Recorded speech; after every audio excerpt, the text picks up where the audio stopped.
12 साल का गोरख कुमार अपना मोबाइल चार्ज में निकालने के लिए जाता है और उस वक्त घर में बिजली कटी हुई थी। वो अपना मोबाइल चार्ज में लगाकर अपने पैंट के पॉकेट में डालकर खाना खाने गया था और जैसे ही लाइट कटती है 12 साल का लड़का अपने फोन को चार्ज में निकालने जाता है और जैसे ही वो चार्जर को छूता है एक सांप उसके हाथ पर डस लेता है।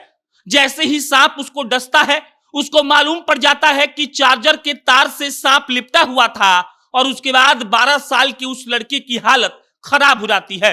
बिहार के भोजपुर की घटना है ये। और लड़का जैसे ही समझता है कि उसके हाथ पर सांप ने काट लिया है वो चीखने चिल्लाने लगता है, एकदम जोर जोर से आवाज देने लगता है और जैसे ही घर वाले उसको आवाज को सुनते हैं वो भागे भागे आते हैं और उसके बाद घर वाले सबसे पहले उस सांप को ढूंढने लगते हैं जो 12 साल के गोरख कुमार को काट चुका था।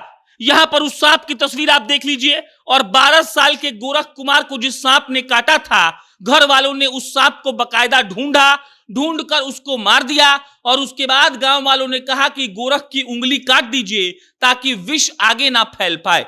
गांव वाले ये डिस्कस कर रहे थे और उसके बाद गोरख कुमार की उंगली काट दी गई। उंगली काटने के बाद उसके खून को निकाला गया और तब उसे आरा के सदर अस्पताल में ले जाया गया जहां पर मरा हुआ सांप भी था, वो लड़का भी था और उसकी उंगली काट दी गई थी इसीलिए क्योंकि सांप ने उसको उंगली पर काटा था और जो लोग वहां मौजूद थे उनके हिसाब से गोरख का उंगली काटना बेहद जरूरी था क्योंकि जहर पूरे शरीर में फैल जाता।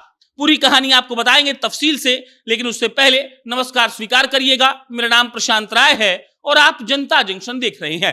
भोजपुर का एक ऐसा लिच्छू टोला जहां पर एक लड़का जिसका नाम गोरख कुमार है वो रात को अपना फोन चार्ज में लगाता है। वहीं पर हैंगर में उसका पैंट टंगा हुआ था और पैंट के ही पॉकेट में वो अपना फोन डाल देता है।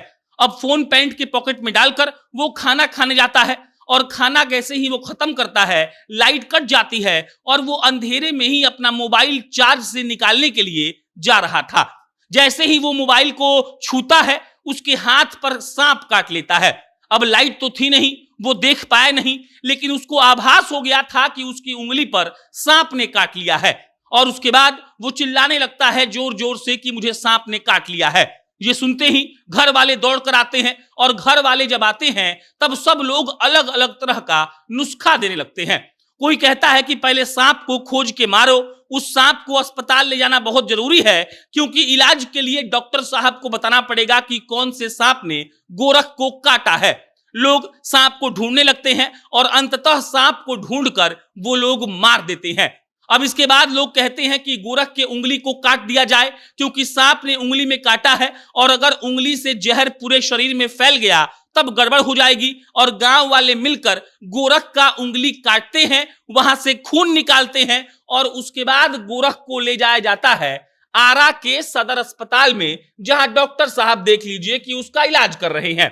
अब डॉक्टर साहब के ऑब्जर्वेशन में गोरख है, उसकी तबीयत ठीक ठाक है और गांव वालों का ये नुस्खा कि सांप को भी मार कर ले जाइए क्योंकि डॉक्टर साहब को दवा देने में, इंजेक्शन देने में आसानी होगी और इसके अलावा उंगली काट दिया जाए ताकि पूरे शरीर में जहर ना फैल जाए, ये नुस्खा काम आ गया है।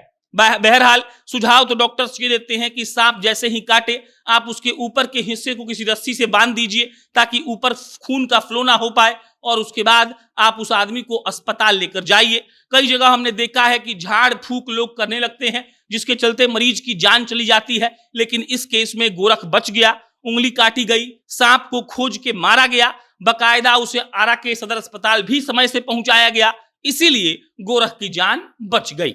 बाकी इस पर कोई अपडेट आएगा हम आपको इत्तला करेंगे। फिर जल्दी किसी नई खबर के साथ मुलाकात होगी। बहुत बहुत धन्यवाद।